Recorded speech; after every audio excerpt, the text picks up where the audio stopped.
I am a master escape artist. And not just because I can escape from a straitjacket, which I legitimately can escape from a straitjacket. Some of you have seen it already. Others of you just keep coming back. I promise it'll happen at some point again, okay? You'll see it, I promise. We'll bust it out. We'll dust off the straitjacket at some point. But no, I'm a master escape artist because I can binge with the best of them. Anybody else? Like movie marathons? Come on. Like, anybody seen all 3 of the Lord of the Rings movies, which is like 12 hours long? Yeah, I've watched them back to back to back at least 12 times in my life. That's 12 full days of my lifetime that I've spent watching those movies. Or how about just like you get on a really good show and it's like, hey, Netflix, stop asking me if I'm still watching. Obviously, I'm still watching. I know I'm 12 episodes in, but I gotta find out what happens next. Or how about video games? Anybody into some video games? Yeah, like all of a sudden, you get on a good day of playing some video games and all of a sudden you look up and you're like, how is it dinner time already? Like I didn't even eat lunch today. Anybody had one of those moments before? You know, it wasn't until fairly recent in my life that I started to recognize that maybe this tendency towards spending hours and hours, full days of my life watching something or playing something or in some way just escaping, this is maybe not the best sign that I'm doing super well, right? Sure, sometimes I just need a day to just hang. I just need to kind of rest a little bit. But when it starts to get to the point that it feels like I just can't be alone with my thoughts, maybe that's not the best situation. I don't know if maybe you can resonate with that. Maybe sometimes we're escaping, we're trying to turn our attention towards something else rather than dealing with what's actually going on in our lives. We're in the final week of this series called The Great Divorce. If you haven't been here with us so far, we've been going through learning about some characters from this book called The Great Divorce by C.S. Lewis. And the book is about a group of people that take a bus ride from hell to heaven to decide if they want to stay in heaven, which is, again, is a weird concept, except that almost all of them choose not to stay in heaven. By that point, they have become so overwhelmed with things in their life. They've been so engrossed. They've gotten like so entrenched in something that it's like, I just can't let that go. Whatever it might be, I just can't seem to let it go. And so they choose to go back. They are such hollow, empty versions of themselves by the time they take this bus ride from hell to heaven that they can't even crush the grass of heaven beneath their feet. And so one of the characters is like, man, I got to get out of this place. This place is dangerous. Can you imagine what would happen if it started raining here? It would just like fly through us like bullets. It would not be a good situation. And so that's why a lot of them end up leaving. And in the first week, we talked about this woman who had this root of bitterness. She just wasn't able to let go of how she had been wronged in some way. And because of that, she was like, if that guy gets to stay here, then I can't be here. I've got to go. I can't let go of the wrong that was done to me. And then last week, hey guys, can we put the phone away just for a little bit? It won't be too long, I promise you. Last week, we talked about a character who's walking around heaven with like this little pet sin on a chain. And he's just like, the little pet sin's just following him around everywhere until he starts to have this conversation. And during the course of a very short conversation, the pet sin just keeps growing and growing and growing, and he keeps shrinking and shrinking until quite literally, the sin just like picks him up and eats him. He is literally consumed by this sin that he thought, oh, I'm in control of this situation.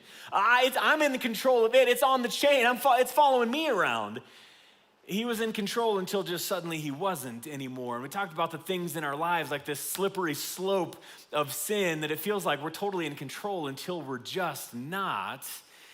And we're gonna wrap up our series today by taking a look at what some of the people in the Bible were potentially asked to give up.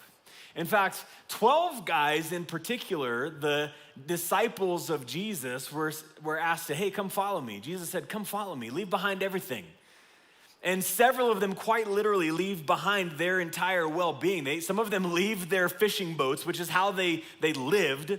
They just left them behind and followed after Jesus. Matthew, the tax collector, he's doing pretty good for himself. He's got a lot of money. Everything's going pretty great in his life, except for that people don't really like him because he's a tax collector. They hated those people. They were taking money. It's like if I took your money and kept some of it, but then gave the rest to like these people that were really mean to you. That's essentially what was going on there. And Matthew, even with all of that money, Jesus is like, hey, come and follow me. And he's like, I'll leave all of this behind, no problem. And so we see 12 examples of 12 different guys that leave everything behind. They're willing to surrender everything so that they can follow Jesus. Did you know that there potentially was almost 13 disciples? If you have your Bibles, I'd love for you to turn with me to Mark chapter 10, and we're gonna take a look at how Jesus made that same kind of invitation to a 13th person to leave everything behind and come and follow him. The same invitation he makes to the other disciples, but then look what happens. In Mark chapter 10, beginning in verse 17, it'll be up on the screen as well, it says this. As Jesus was starting out on his way to Jerusalem, a man came running up to him, knelt down and asked, good teacher, what must I do to inherit eternal life? Why do you call me good? Jesus asked. Only God is truly good. But to answer your question, you know the commandments. You must not murder. You must not commit adultery. You must not steal. You must not testify falsely or lie. You must not cheat anyone. Honor your father and mother. It's interesting. I'm going to pause for just a second to point out Jesus doesn't list all of the commandments. He just lists a handful of them. But he's like, yada, yada, yada. You get the idea here. In verse 20, it continues, it says, teacher, the man replied, I've obeyed all these commandments since I was young. Looking at the man, Jesus felt genuine love for him. There is still one thing you haven't done, he told him. Go and sell all your possessions and give the money to the poor, and you will have treasure in heaven. Then come and follow me. And at this, the man's face fell, and he went away sad, for he had many possessions. Some of you are maybe familiar with this story, but maybe you never recognized exactly what was happening here. That Jesus was making the exact same invitation that he made to Peter and to Matthew and to James and to John and all of the other disciples, saying, hey, leave everything behind and come and follow me. But this time, even after saying like, yep, I've done all the good things, man, like all those commandments you just said, I've done them all since I was a kid. And Jesus is putting his finger on what still maybe is having some possession over this guy, his possessions. And he says, if you'll just sell all that stuff and come and follow me, we might have had 13 disciples, but instead it says the man walked away sad. Now, I'm not sure that that's exactly what Jesus is gonna say to all of us. It's like, hey, take a vow of poverty and then you can come and be my disciple. However, for this particular guy, clearly, it had gone beyond just him owning things, but the fact that the things began to own him. That the stuff in his life was some form of escapism. The stuff in his life became the idol. It became the thing that he worshiped, and he was saying, hey, listen, you're not gonna be able to worship that stuff, all the good things that you have, and me. One of us is gonna have the throne of your heart. And so for this guy with all of these possessions, he's like, listen, if you really wanna give everything up, come and do it and I'll change your life forever. But instead, the guy walked away sad. Again, we see a lot of the other disciples doing exactly this, saying, I'm willing to give everything up. I'm willing to leave everything behind. What are you willing to leave behind to follow Jesus? What is it that, if you are honest with yourself, maybe has kind of started to inch itself onto that throne of your heart? Again, maybe it's some sins like we talked about last week, the stuff that's like, nah, it's okay. I'll deal with that later. I'm okay to kind of mess around with these things for right now. It's really not that big of a deal. Or maybe it is stuff. Or maybe it's our popularity, how people see us. Maybe it's our image. We just want everyone to think that we're the best, we're the coolest, we've got it all together. And so the image that we put out there, that's kind of what we worship more than anything. We talked about a story last week of this slippery slope of sin for King David, who started out just by not going to war, and then he ended up committing adultery, and then from there, he quite literally kills a guy or has a guy killed, commits murder. And then I think what's really interesting about this story, and I alluded to it last week, is the king could have done all of those things for just about any country and gotten away with it, because if anyone tried to call him out, he'd just be like, well, let's kill this guy too. Whoever's trying to tell me I'm not okay to do whatever I want, let's just have them put to death as well. But when the prophet Nathan comes and he says, hey, you're a sinful man. You've done these terrible things, King David. Well, in 2 Samuel 12:13, here's David's response. Then, after being called out, David confessed to Nathan, I have sinned against the Lord. He's saying, hey, you know what? I'm willing to step up and to recognize that I've done some terrible things. I'm willing to face the music because I don't want these things to become the defining part of who I am.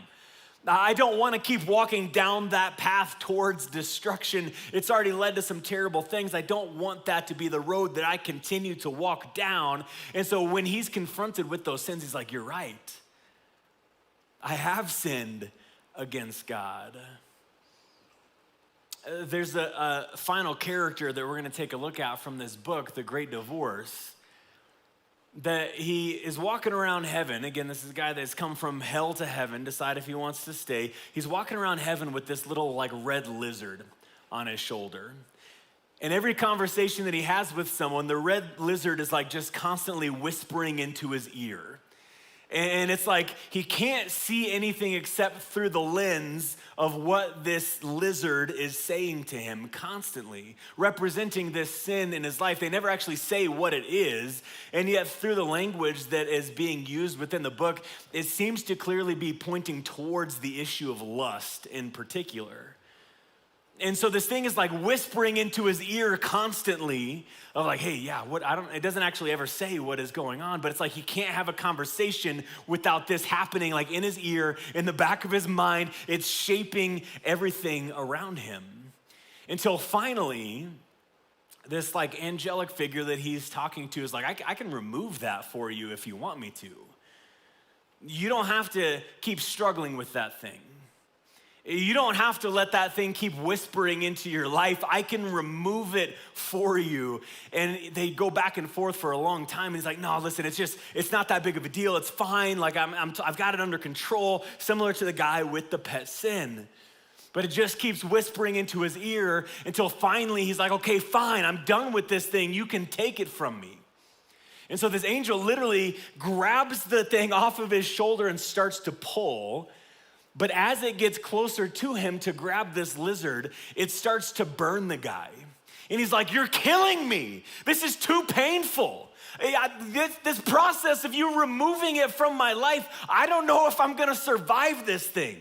It's too ingrained in who I am. I don't know if I can let you take this thing away. And he starts screaming in agony because guess what? When we allow things to have that much control in our lives, the removal process, the longer we've allowed it to have a voice in our lives, becomes more and more painful. It becomes harder and harder to finally say, okay, I'm finally ready to let go of whatever this thing is. but he endures, and the guy keeps pulling it off. The angel keeps pulling it off until eventually he pulls it off. The guy collapses on the ground. It almost seems as if he has died from it, but then he throws the lizard onto the ground. And then something like truly unexpected starts to happen. Because this thing that represented this kind of lust in his life, that was sucking the life out of him, that was constantly whispering into his ear, controlling everything in his life, starts to transform. And it starts to change shape, and it transforms from this ugly little lizard thing into a stallion, this beautiful white horse. And the man who has also been kind of transforming during this process to become stronger looking and healthier looking, he finally gets onto the horse and he rides it towards the mountains, which represents a deeper relationship with God. And then the guy's like, what did I just witness? What was that all about? What was going on there? What does it mean that that thing like turned from this little lizard into this horse? And the angel that is stayed behind says, like, when we allow ourselves to give these things over to God, these desires start to transform, and it goes from something that sucks the life out of us into something that can actually be life-giving. It can be the very thing that takes us into a deeper relationship with God. And there's so many different versions of what this can look like in our lives. For this man, this lust in his life for sexual things, once he surrenders it to Jesus, it is transformed into this desire for a deeper and more intimate relationship with God. The very thing that was sucking life out of him is transformed into something that takes him into a deeper relationship with God. Because it wasn't that he wanted sex the whole time. What he actually wanted was to be intimately and deeply known by someone else, specifically by God, but we'll take what we can get from anybody else. But when we can recognize that's just 1 or 2 degrees off from driving us into a deeper relationship with God, when we can recognize that sin that's sitting on our shoulder, constantly whispering, constantly saying, hey, why don't you take another hit? Whatever the addiction is for you, why don't you go take another hit of that thing? When we can recognize, hold on, what I'm wanting here has really nothing to do with the sexual outlet that maybe I think it does. Really what I want is, again, to be more intimately known and deeply known. Let me use that as an opportunity to drive me into a deeper relationship with God. Or what about for those of us that maybe struggle sometimes with like binge eating? If we're honest with ourselves, it's like, man, I could just use some really crappy junk food right now. And sometimes it's because, I just haven't eaten anything in all day and I'm just kind of hungry. But sometimes it's because I'm trying to shortcut something. What I'm really desiring is not really, really crappy junk food. What I'm desiring maybe is like this connection with another person, because guess what happens oftentimes when we eat food in the right way, in an appropriate way? It's usually done in a loving setting with people that we love around a table. It's something that fosters connection with others. And so what if it's not the junk food that I'm craving? What I'm really craving is a deeper connection with other people around me. And so maybe instead of turning towards this thing, this binge eating that I know is so bad for me, what if I use that as a cue to recognize, no, actually what I really need right now is to connect with someone. What I really need in my life is, again, to be known, to be valued, to be seen. Or what about if it's like a shopping addiction? Man, it feels good to buy something new, doesn't it? To go out there and get those new shoes or whatever it might be. There's nothing wrong with owning nice things, that's for sure.